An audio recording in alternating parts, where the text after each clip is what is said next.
Hi everybody, this is Pete Delatorre, the host and creator of the Pete Delatorre Show, and welcome to Blockchain Talk, presented by Blockchain Ecosystem, powered by CrowdPoint Technologies.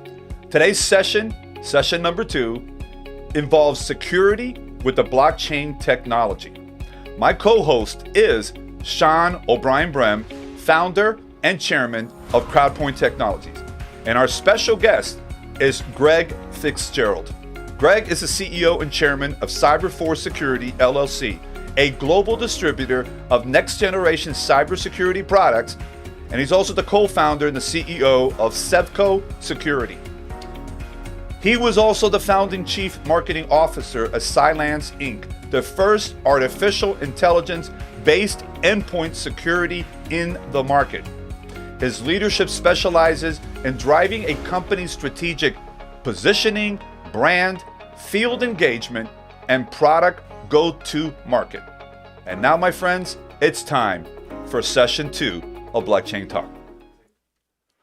Okay, everybody, let's move forward with session 2 of Blockchain Talk. And here with me today, he's now become my co-host, Sean Brien-Brehm, the founder and chairman of CrowdPoint Technologies. Sean, how are you doing today, buddy?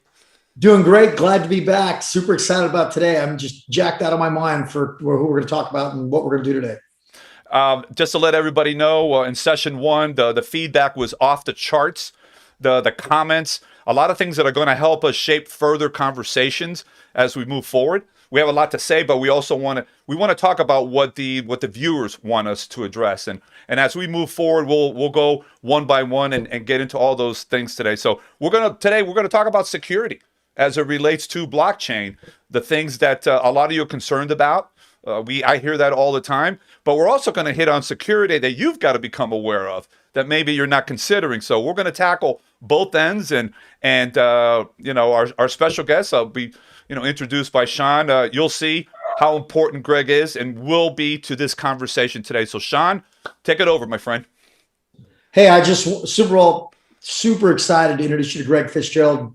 Greg is an absolute ninja when it comes to cybersecurity. Most of you probably know him already. Super blessed to have him on the team. Not only has he become a close personal friend, but he is the chief strategy officer for CrowdPoint, and he comes to us with quite a pedigree. And I could spend hours talking about that, but the part that's really relevant and germane to today's conversation is that Greg was one of the co-founders of Cylance. As most of you know, that in the cyberspace, that was purchased last year by BlackBerry for a pretty hefty fee, which always is not indicative so much of who the person is, but it sure as heck is indicative of the knowledge that they brought and the thought leadership that they brought to the marketplace. So today, I'm super proud and honored to present not only a close personal friend, my partner in my business, but just a preeminent leader in cybersecurity, Greg Fitzgerald. Greg? Thank you. Thank you so much, Sean. Really appreciate it. Love being here with you guys. This is fantastic. Well, great. So Sean, there's a lot that we want to hit on today regarding security with blockchain. And I think it's a great topic, and it's somewhat, again, everyone is concerned about it, but we're also going to make aware some areas that folks need to be thinking about as it relates to security. And some of the things that I oversaw when you send the information over was pretty eye-opening. The little things that we do, and the username, the passwords, all those things are very important to look at. So let's kick it off, man. Yeah, I'm going to just tee it up for Greg a little bit. So when he and I were talking, we wanted everybody to understand, and he's going to go through it today, that, as you know, essentially the blockchain is really known for its secure network of distributed ledger. In other words, it's broken up in lots of little pieces that keep sensitive information safe. But besides this, we need to understand that this technology is going to make everyone interaction with the technology more accountable. Yep. Not only will businesses become more effective in integrating interactions with accounts, but doing so with accountability. With the blockchain, businesses are going to be able to effectively integrate the blockchain into their cybersecurity initiatives. That's mind-blowing. So when you look at the blockchain, it's got to offer performance, it's got to offer protection, and it's got to offer privacy. So when we look about how to safeguard critical and sensitive data, cryptocurrency, and other digital assets inside of smart contracts, there are really 5 really promising blockchain use cases for cybersecurity. And we're going to talk today about decentralized storage, the Internet of Things security, mitigating DDoS attacks, and then enabling multi-signature authentication models for like gradient and zero trust models, and then increasing security for the DNS. And so first thing I wanted to do is just kind of talk about the value, Greg, of when you have a decentralized storage solution when you're protecting critical data, and why that's been a big problem in cybersecurity in the past, and just kind of get your insights on that.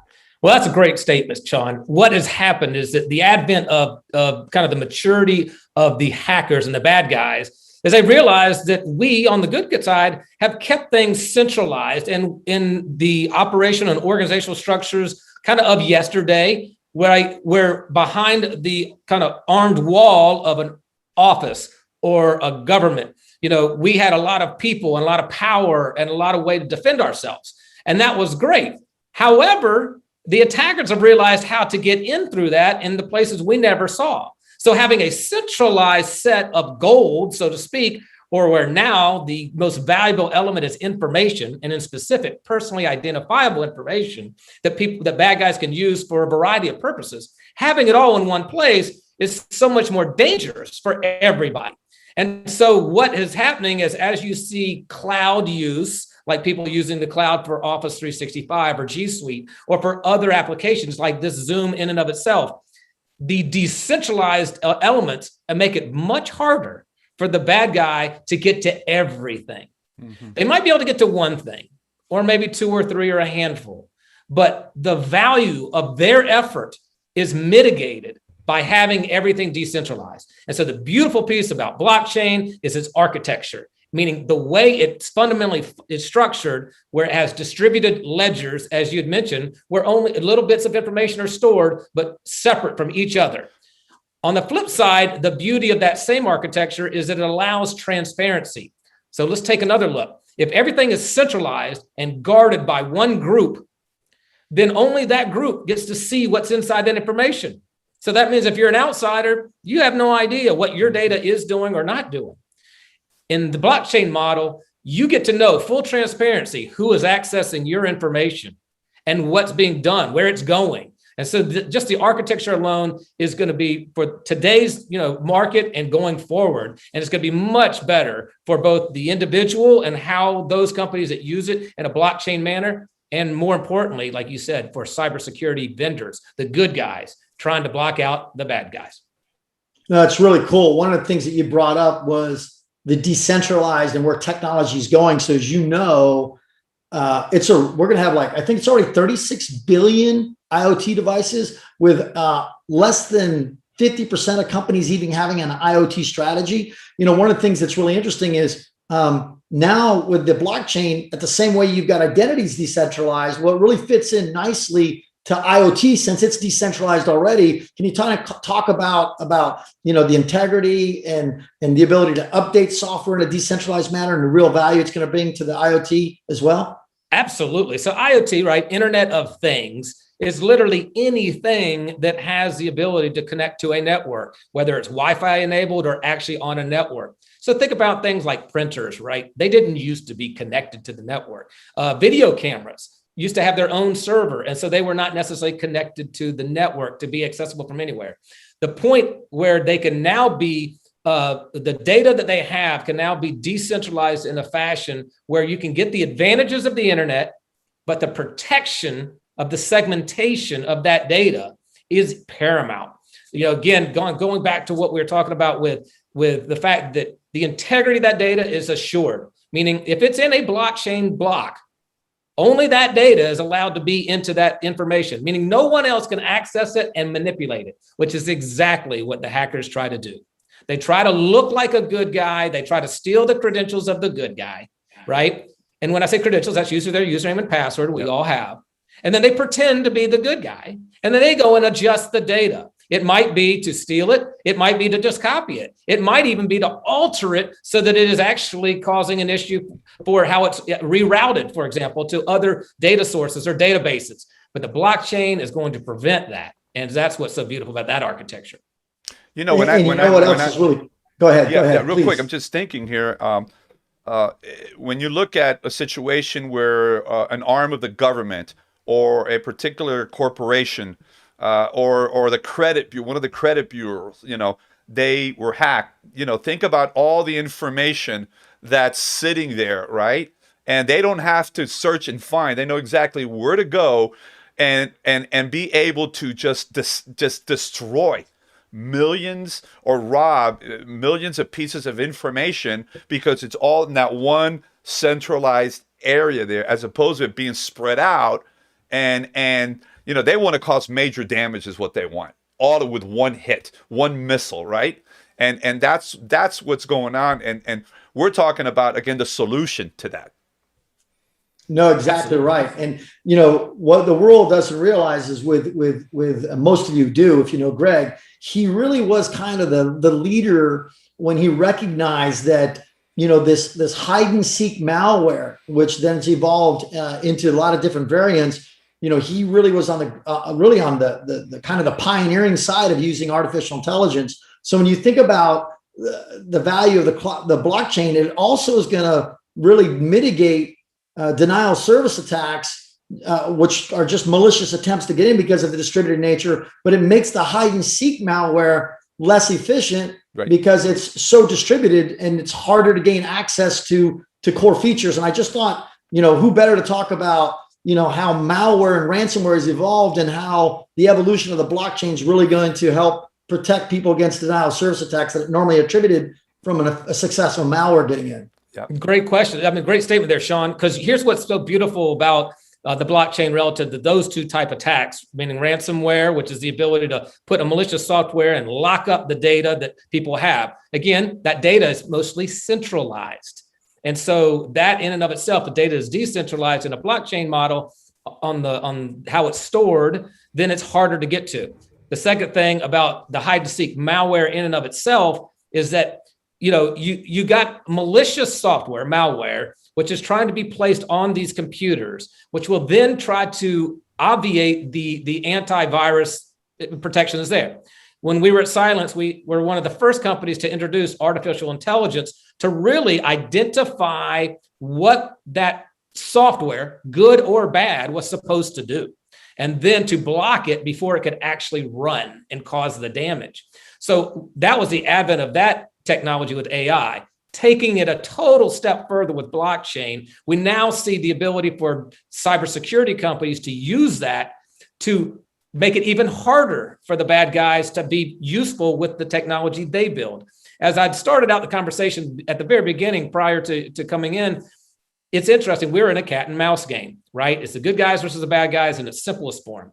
And it is an economic game, which right now, unfortunately, in trillions of dollars of profit for the bad guys, regardless of whether you're a malicious government, you're a malicious group in and of itself, whether it's ideological or financially organized, or you're just an individual that basically has a moral compass that's on the wrong side of the fence.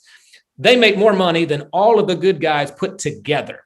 This challenge causes the opportunity for blockchain to make that economic effort much less valuable for them. So if we can prevent and increase the cost for the attackers, then their incentive and their drive to attack is reduced. They will move those malicious attitudes to something else, but they will not have the kind of the least effort for the most cost coming in a cyber environment. So that is one of the things I'm excited about, like you said, with the denial of service, because if anybody understands denial of service, it's really the aggregation of attacks on a single computer or a single domain name to render it literally useless. Like if you've ever gone to a website and you're like, why can't I get here? Why is it giving me, for example, a 404 error? You might pop up and you're like, this thing's not working. Well, it's not that it's not working. It could literally be under an attack of hundreds of thousands of servers trying to attack that same website at the exact same time.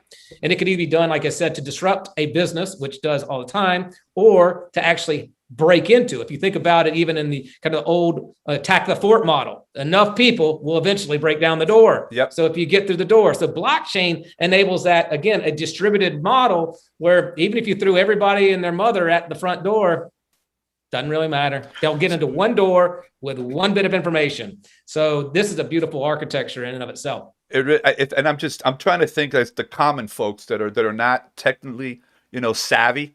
And I've said this to Sean many times over. My technology, intelligence level is kind of like low, but it's okay. It's all right. But so are a lot of other people out there. But I'm just thinking Greg's kind of the technology whisperer. He makes it really easy to understand. I love it. That's my simple As opposed to me, we're the opposite in that way. He translates a lot for me. The thing that I've heard from so many people when they're very anxious about blockchain or cryptocurrency and all that stuff, that's how they say it, is, my God, how secure is my information? Because we are accustomed to having this centralized body or organization or part of whatever that body is, being our big brother, right? And looking over our stuff, okay? And what I want to do is eliminate this myth that we have been living in a quote unquote secure world and that we're going into an unsecure. We're going into a more secure environment because of blockchain and everything that you're talking about, and of course, Sean, so far. So my message to everybody watching right now, this is actually what you want. And this is security you've really been looking for without knowing until now how that is working. So I just wanted to throw that in. Well, you're really right. You can't overstate it enough, frankly. The protection, if you think about your data being able to be in a very positive and secure way, protected in this blockchain structure across hundreds of thousands of servers, and let's say probably broken up in different elements, in the sense that, one person can't go to one place and steal everything, right? And that's really what you're most worried about. It's even like your own laptop, simplifying it is simple, right? We all have our username and passwords for thousands of different things we get to. Well, how many of us use basically the same password over and over and over again? Of course. Right? So all it takes is one person to steal that data, and they could just try. They could take the assumption, Bank of America, Wells Fargo, Chase Bank, it's probably one of the major ones. And so you do it and you boom, and they're in. They just stole your data, but they only had to go to one place. In this case of blockchain, you've got that your username and passwords as we go to that element, and it can be broken up into different blockchain departments or compartments, I should say. And then even with that, there's another concept that Sean may want to talk deeper about, which is the whole kind of smart contract element, which means only certain things can be done within that data, right? And so with that, if you don't have a special permission, which by the way is transparent, I mean, you can see who gets it. So let me go back. Someone steals my password. I don't know who stole it. Someone logs into my bank with that stolen password. They don't know who did it. But in the blockchain environment, they will. They'll know who got it. You can still be a bad moral compass person that is recognized that steals the data, but you're going to get caught because you're recognized of accessing that data and where you put that data. So that's kind of the beautiful piece on the law enforcement side of the house. There was actually a recent environment where some police officers had recovered some blockchain or Bitcoin from some malicious individuals. Well, one of the officers was not so, honor, and he stole it. And guess what? He got caught. He got caught for the sole reason that blockchain was able to recognize the ledger movement of who accessed it and where it went. Wow, that's huge. That's transformative for law enforcement in and of itself to help crack down on where data is taken and used. I can sit and listen to you all day, Greg. You're dead on. And one of the things that you really hit on is think about the implication that has with multi-signature authentication tools, what you're just talking about, which is, hey, if you're going to do this, I need to approve it. I'm only willing to approve these things. So now all of a sudden, login credentials, you've got this whole, it's crazy. Right now, today, it's like a vault that's filled with gold, and you're going, no. It's like that old thing, who hid my cheese? Who hid my gold throughout the whole world? That means they're going to have to confirm across multiple devices and multiple rules in real time. And then the impact that has is on domain systems as well is going to be mind-boggling, right? Yeah, it will. Your whole domain name, with the simple, www, Sean.com, right, is it's just too easy. It's just too exposed right now. Anybody can get to it. You can do a little whois.com, right, or .org rather, and you can look it up and you can see, there's Sean, and they might have a little protections. Oh, this is hidden, but that's very easy to end up like pretending I'm you, Sean, and I can go ask for that domain. In this particular case, that takes that whole environment to a whole new level of protection where nobody can act like you. Nobody can be you and get access to that domain. And that domain cannot be stolen and reused somewhere else because it's distributed in this ledger-based system, which again is transparent and able to see who can access it and how they use it. Absolutely.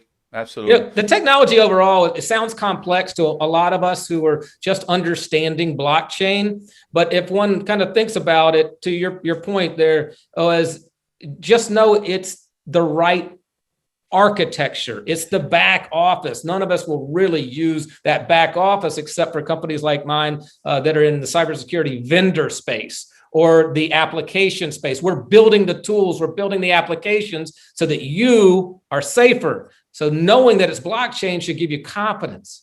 It'll give you the feeling of comfort, of ease, that it's actually in a safer environment than where you got it now. And That's, I think, the bottom line of where we're talking about blockchain for the basics of what everybody's starting to learn today. So, Sean, what are the other couple of real important points that our viewers should be understanding regarding security? Maybe some things that it kind of goes over them. They don't understand it or don't think it's a big deal. What are some things that we want to lower the alarm for certain things, but we want to also raise it just a little bit to create awareness and knowing that everything we're talking about is the solution. What are a couple of more things that we want to share on this broadcast today? Sure. And I think, as Greg said, he really made it clearly evident that the blockchain is emerging as a viable solution when it comes to securing businesses or individuals' critical data from cyber attacks. Now, having said that, he touched on some really interesting things that I kind of am excited I get to summarize. Is one, when you look at how you defend yourself from attack, you have to reduce your attack surface. In other words, the amount of space that your data is out there. So he sat there rather eloquently and said, okay, let's talk about first your laptop. Now that's affectionately known, Greg, as the endpoint, right? That's the endpoint. It's your mobile phone, your laptop. What he talked about there was because you've been able to spread the data out, that means that when they get into your laptop, if they get in, first of all, the ability to get any data on there is that the fact that it's not just in one location. It's going to be spread out. You're going to see a lot more data spread out through your blockchain. And then when you look at moving outside of that and you look at your internal network, well, he addressed the whole concept of DNS and IP addresses. Well, unless you have certain rules, that means you can't come from a certain website or from a particular address on the internet using a simple window and door, because that window and door is not authorized because there's no reason for that window and door to be open.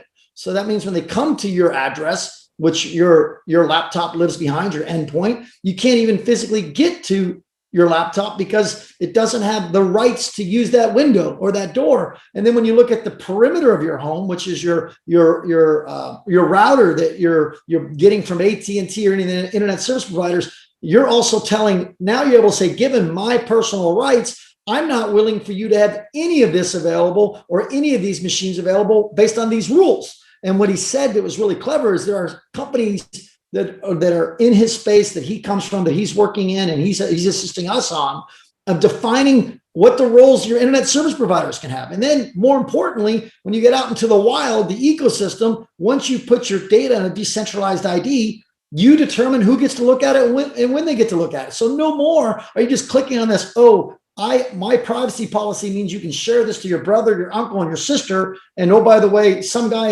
in Romania and somebody in Kazakhstan at the same time. No. So what I think that the individual needs to pick out of today's conversation is from the laptop or mobile phone out into your local network, into your internet service provider, all the way out into the wild. The concepts that Greg talked about are fundamentally changing cybersecurity in the form of protection. I mean, I'll just bounce it back to Greg and see if I got that right. John, you're spot on. As an individual who's involved with CrowdPoint and understanding how I could be safer, more secure with my privacy of my data, because I am tired of frankly being taken and reused unbeknownst to me by the big vendors that are out there, by being totally susceptible, frankly, from ease of use from attackers and hackers that are just trying to get to anything. at any time with any means. And it's irrelevant that I'm just a normal person, because they want that data and they're going to get it and they can reuse it and make money off of it. That, knowing that I've got this new opportunity to participate in what is called blockchain as a fundamental architecture for how I do business is going to make me feel a whole lot better, frankly, than I've been now. And in today's world, which is more nefarious than ever, that we have to frankly take it upon ourselves to protect ourselves. We need to look for operations and organizations like yours, Sean, to really participate in that and get involved, so that I know I feel safer than what I've been left with today. It's just a whole new world we're in. So I'm just excited that you guys invited me on. Thank you very, very much for this opportunity. And it's a blessing to everybody. Thank you. Thank you very much, I'm just Greg. super excited that you're coming along with the journey with us. Like I said, he's our chief strategist. So we bounce off all the concepts off him. And I can't think of, I hope this helped everybody watching today, Pete. Well, before we go, guys, since this is every one of these broadcasts is a session, it's a learning opportunity for our viewers. When you go to school, you just don't learn. You're asked to apply, right, or do homework. Do you guys want to give out any homework assignments to the viewers today, so they can start really taking this in? Besides watching us every week. Yeah, I think the first thing is, first of all, understand, look up, just go out and do some homework on the blockchain. Look at mitigating denial of services Greg talked about. It's out there. Looking at multi-signature authentication. Look at DNS and what that means and what increase in security means. And then how that multi-security can help your this is kind of funny, but I'm going to say it. How does it stop your refrigerator from going out at night and having unprotected internet, right? That's really what we're getting to with the blockchain. Greg, you want to add anything to that? I agree. I think learning about it is great. It'll ease, comfort, help you understand it. There's a great show that's, I think it's on Apple TV, that was talking about Internet 3.0 and blockchain. It's a great documentary of what it is and how it works, and what is Bitcoin, and order all the other elements to it, by which, of course, blockchain is kind of the foundation of these coin elements, which are great, but you can understand the structure and the security of the format, which is the most important thing for one to understand. So, like you said, learning makes you feel more comfortable. Information is power, and it's time for you to be powerful today. And take advantage of these weekly sessions. Sean, do we wanna get the viewers excited with a very short preview of what we're going to do in session 3? Next week, I'm hoping I can get Greg to come back again to help me facilitate this. But next week, we have 10 people that are coming on board with a call with us that are going to spend, it's a little bit as we jump into it, they're going to talk about why they as micro entrepreneurs have joined the blockchain already. And we've got 10 of them. They're coming from Sweden. They're coming from Finland. They're coming from all throughout the United States, all around the world. And they're going to kind of spend a few minutes with us to talk about why they felt it was so important for them as individuals to become micro entrepreneurs, to engage in micro transactions. And I think that's going to be just absolutely mind boggling and exciting. I don't know how we're going to manage the chaos next week, but it should be pretty fun. We will make magic happen. Trust me. We will make it happen here. I want to let everyone know that this series that we're doing every week is brought to you by CrowdPoint Technologies and everything to do with everything we're talking about today and getting the word out there. So I want to thank of course Greg, our special guest today, who's already been invited to rejoin us again, and of course my co-host Sean Brien-Brehm. We're doing this together for the benefit of everybody that has been hearing all this buzz out there, where we're bringing in the real relevant information to you, so that you can make better decisions for yourself, your business, and your family. So thanks to the two of you for being with us here today. Thank you very much, and we'll make it happen once again next time. Thanks, Pete. Take care, guys. Take care. Bye-bye now. A big thank to our special guest, Greg Fitzgerald, and of course my co-host, Sean Brien-Brehm.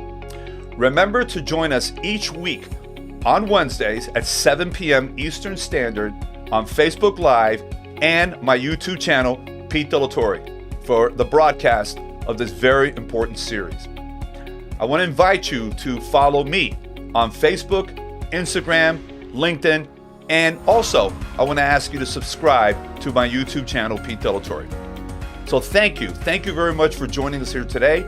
We hope that today's session enlightened you a little bit more so that you can understand the power of the blockchain. Take care of yourself. God bless.